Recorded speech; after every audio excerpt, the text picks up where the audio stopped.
नमस्कार मित्रों, मैं डॉक्टर कृति साहित्यिक कृति के यूट्यूब चैनल पर आपका बहुत बहुत स्वागत करती हूँ। हम पढ़ रहे आचार्य रामचंद्र शुक्ल जी की हिंदी साहित्य के इतिहास पुस्तक से द्विवेदी युग में, जिसमें हमने पिछली कक्षा में द्विवेदी मंडल के सभी कवियों को, लेखकों को, साथ साथ द्विवेदी युग की प्रमुख काव्य प्रवृत्ति एवं विशेषताओं को देखा था। सभी वीडियो आपको प्लेलिस्ट में मिल जाएंगी, उन सबको ज़रूर से पढ़ें।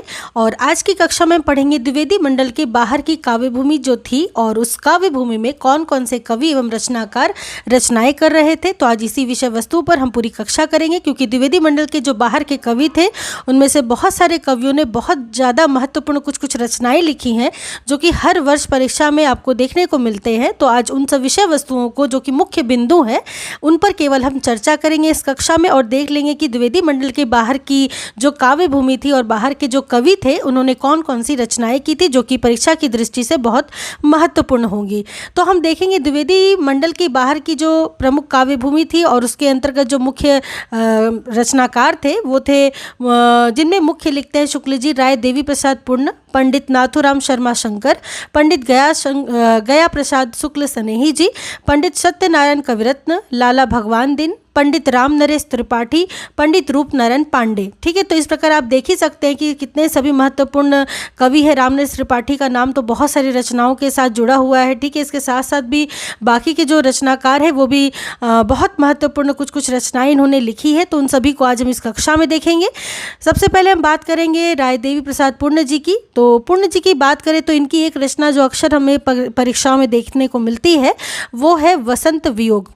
वसंत वियोग के वर्ण विषय की बात करें तो भारत दशा सूचक प्राकृतिक विभूति के नाना चित्रों के बीच बीच में कुछ दार्शनिक तत्व रखे गए हैं इसमें, और अंत में आकाशवाणी द्वारा भारत के कल्याण के लिए कर्मयोग और भक्ति का आदेश दिलाया गया, किसमें, वसंत वियोग में, जो कि राय देवी प्रसाद पूर्ण जी की रचना है। तो ऐसा पूछा जाता है परीक्षा में कि ये रचना किसकी है, वसंत वियोग तो राय देवी प्रसाद पूर्ण जी। जैसा कि हमने जब द्विवेदी युग की काव्य प्रवृत्तियों को पढ़ा था तब हमने देखा ही था कि किस प्रकार द्विवेदी युग में खड़ी बोली का विकास बहुत तेजी से हो रहा था, और इसी कारण से खड़ी बोली के अधिक प्रचार प्रसार के बढ़ने से बहुत सारे रचनाकारों ने भी खड़ी बोली में अपनी रचनाएं की हैं।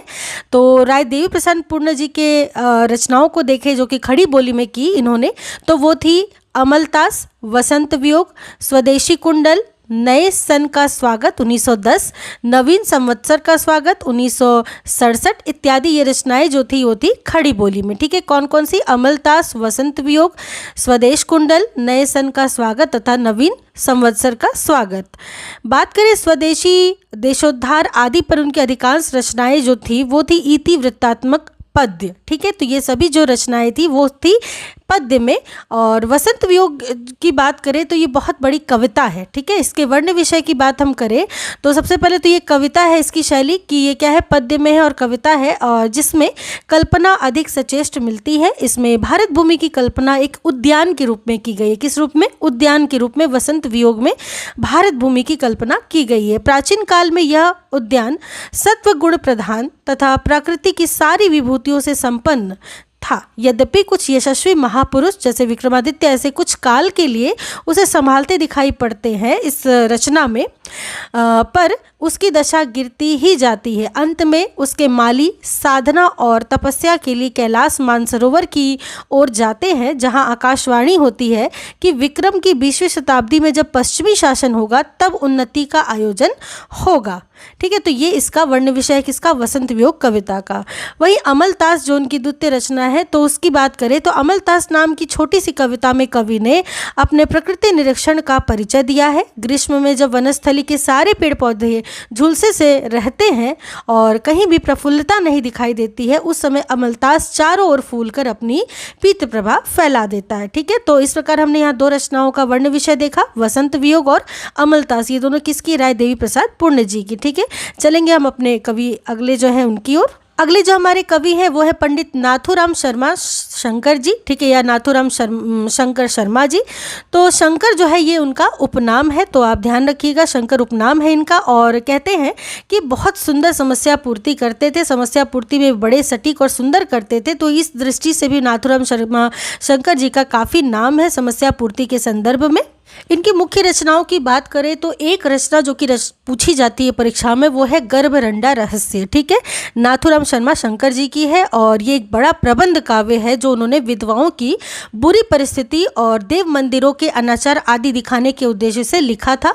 तो आप प्रश्न पत्रों को देखेंगे तो उसमें इसका वर्ण विषय भी पूछा गया है कई बार प्रश्नों में कि ये जो गर्भरंडा रहस्य, पहले तो इसके लेखक कौन है, तो आप जानते ही हैं नाथूराम शर्मा शंकर जी हैं। और इसका जो वर्ण विषय है वो क्या है कि ये विधवाओं की बुरी परिस्थिति पर लिखा गया है, देव मंदिरों के अनाचार पे लिखा गया है और साथ साथ ये क्या है, एक प्रकार का प्रबंध काव्य है गर्भरंडा रहस्य। तो इस दृष्टि से बहुत महत्वपूर्ण है, ध्यान रखिएगा। चलेंगे अगले कवि की ओर। अगले जो कवि है वो है पंडित गया प्रसाद शुक्ल सनेही जी। कहते हैं कि ये नए चाल की और पुराने चाल की दोनों प्रकार की कविताएं लिखा करते थे और इनकी बहुत सी कविताएं त्रिशूल के नाम से निकली है। तो किनकी कविताएं त्रिशूल के नाम से भी निकली है, तो गया प्रसाद शुक्ल सनेही जी की, याद रखिएगा, पूछा जाता है। इनकी पुरानी ढंग की कविताओं में देख सकते हैं रसिक मित्र, काव्य सुधानिधि और साहित्य सरोवर। वहीं बात करें तो इन्होंने 3 पुस्तकें प्रकाशित की हैं जिनमें प्रेम पचीसी, कुसुमांजलि, कृषक क्रंदन, ये सभी हैं। ठीक है, तो इस प्रकार रसिक मित्र, काव्य सुधानिधि, साहित्य सरोवर, ये 3 जो पुराने ढंग की और 3 पुस्तकों को देखेंगे जिनमें प्रेम पचीसी, कुसुमांजलि और कृषक क्रंदन, ये सभी जो रचनाएं किसकी है, पंडित गया प्रसाद शुक्ल सनेही जी की। अगले जो हमारे बड़े महत्वपूर्ण कवि है वो है पंडित राम नरेश त्रिपाठी जी। आप सभी परिचित हैं ही इनसे और इनकी रचनाओं से। तो कहते हैं कि त्रिपाठी जी का नाम भी खड़ी बोली की कवियों में बड़े सम्मान से लिया जाता है और इनकी 3 रचनाएं जो कि अक्सर परीक्षाओं में पूछी जाती है, मिलन, पथिक और स्वप्न। ठीक है, तो 3 जो काव्य जो खंड काव्य रचनाएं हैं, मिलन, पथिक और स्वप्न, ये तीनों रचनाएं बहुत महत्वपूर्ण, इनको अच्छे से याद रखिएगा, बहुत बार पूछी गई है। रामनरेश त्रिपाठी की ये तीनों रचनाएं मिलन, पथिक और स्वप्न, जो कि तीनों क्या है, खंड काव्य है। तो ये तीनों खंड काव्य की इनकी कल्पना हुई ऐसी कि मर्म पथ पर चलती है जिस पर मनुष्य मात्र का हृदय स्वभावतः ढलता आया, मतलब बहुत ज़्यादा महत्वपूर्ण पुस्तक है, तो ध्यान रखिएगा।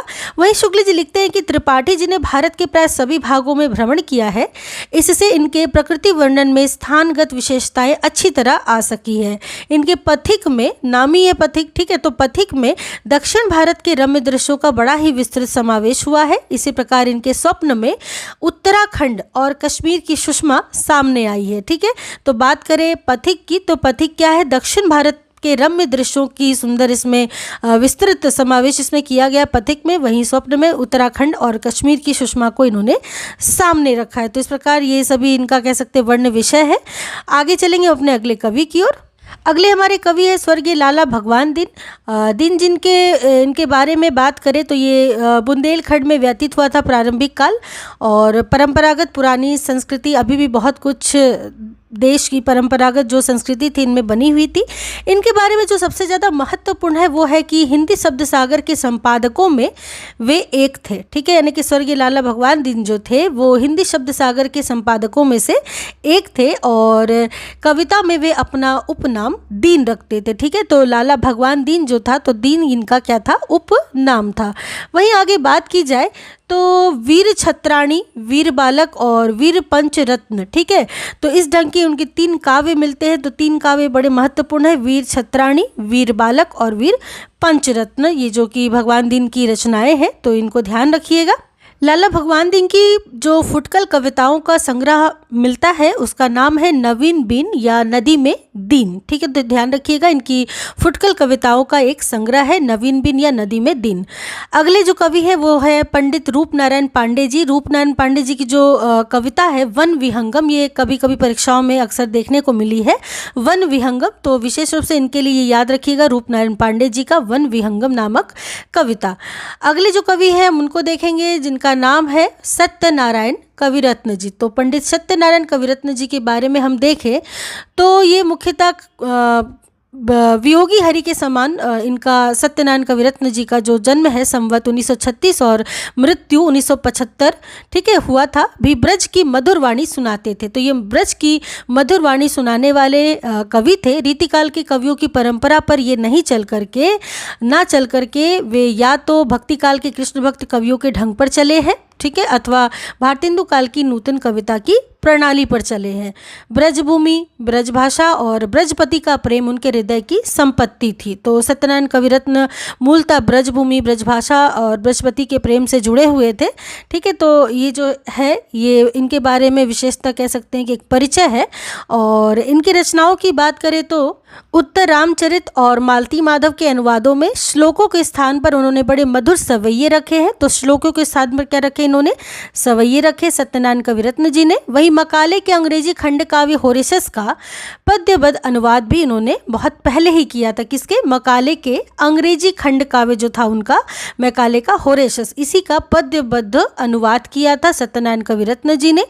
वही कविरत्न जी की बड़ी कविताओं में प्रेमकली और भ्रमरदूत, ये दोनों रचनाएं बहुत ज़्यादा पूछी जाती है। सत्यनारायण कविरत्न जी की प्रेमकली और भ्रमरदूत का विशेष उल्लेख करने योग्य है। भ्रमरदूत में यशोदा ने द्वारका में जा बसे हुए कृष्ण के पास संदेश भेजा है। तो भ्रमरदूत में क्या है यहाँ पे वर्ण विषय? तो यशोदा ने द्वारका में जो जा बसे कृष्ण है उनको संदेश भेजा है। ठीक है, उनकी रचना नंददास के भ्रमर गीत के ढंग पर ही की गई है, पर अंत में देश की वर्तमान दशा और अपनी दशा का भी हल्का सा आभास कवि ने दिया है। तो इस प्रकार ये सभी जो रचनाएं हैं तो और अनुवादित ग्रंथ है, और विशेषकर रचनाओं में प्रेमकली और भ्रमरदूत का तो वर्ण विषय भी पूछा जाता है। तो ध्यान रखिएगा सत्यनारायण कविरत्न जी की है। तो इस प्रकार आपने द्विवेदी युग के जो बाहर के मंडल के जो कवि थे उन सबको इस कक्षा के अंतर्गत पढ़ लिया है। सभी मुख्य कवि और उनकी सभी मुख्य रचनाओं को पढ़ लिया है। इन सबको बहुत अच्छे से ध्यान रखिएगा। और यहीं पर शुक्ल जी का द्वितीय उत्थान जो है वो समाप्त हो जाता है। अब हम नई धारा के तृतीय उत्थान को पढ़ेंगे, जहाँ पे हम आधुनिक जो काव्य खंड है जो कि शुक्ल जी ने बताए हैं उन सबको विस्तार से पढ़ेंगे, महत्वपूर्ण विषयों को देखेंगे जो कि परीक्षाओं में पूछे जाते हैं। तो इस प्रकार की वीडियोज़ को पाने के लिए चैनल को सब्सक्राइब करके जाइएगा। वीडियो अच्छी लगी हो तो एक लाइक ज़रूर कीजिएगा ताकि मुझे भी मोटिवेशन मिलती रहे। चलिए मिलती हूँ अगली कक्षा में, तब तक के लिए आप सबका बहुत बहुत धन्यवाद।